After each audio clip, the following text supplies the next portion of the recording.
প্রথমেই জানাই সকলকে শুভ মহাষষ্ঠী। আজকে সাজছি শুধুমাত্র পুজো উপলক্ষে বা ষষ্ঠী উপলক্ষেই নয়, আরও একটা স্পেশাল কারণ আছে। কি কারণ সেটা চলো তোমাদেরকে ভিডিওতে ধীরে ধীরে বলবো। আজকে ষষ্ঠীর দিনে আমাদের বাড়িতে আসবে নতুন অতিথি।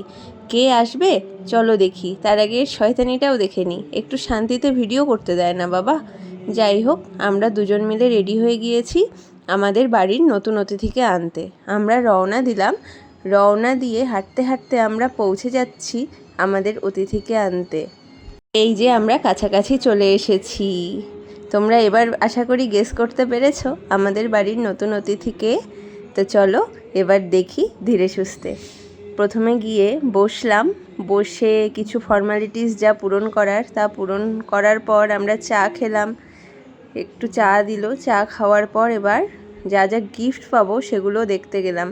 গিফট পেয়েছি একটা হেলমেটটা নির্মাল্য পরে দেখছিল কেমন ঠিকঠাক আছে নাকি, এবং এর সঙ্গে গিফট পেয়েছি একটা ট্রলি ব্যাগ।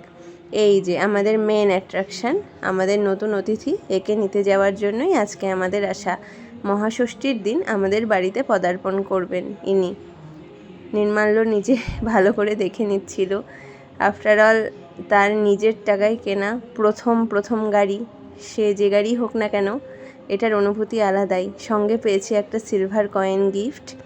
এবার এই গাড়িটা নিয়ে আমাদের বাড়িতে আসার পালা।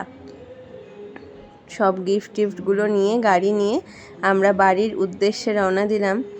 বিয়ের আগে লাস্ট কবে স্কুটিতে চড়েছি মানে মনেই পড়ে না, অনেক দিন হয়ে গেল ওর সঙ্গে স্কুটিতে ঘোরা হয়নি। রায়গঞ্জে টুকটাক ঘোরা হতো, খুবই কম সেটা যদিও। আজ আবার পেছনের সিটটা আমার জন্য ওয়েট করছে, ও ডাকলো। এইবার আমার পেছনের সিটের আমন্ত্রণ গ্রহণ করার পালা। এই যে বহুদিন পর স্কুটির পেছনে বসে একসাথে বাড়িতে আসলাম। গাড়ি নিয়ে আসার পর মামনি বাড়ি থেকে বেরোলো।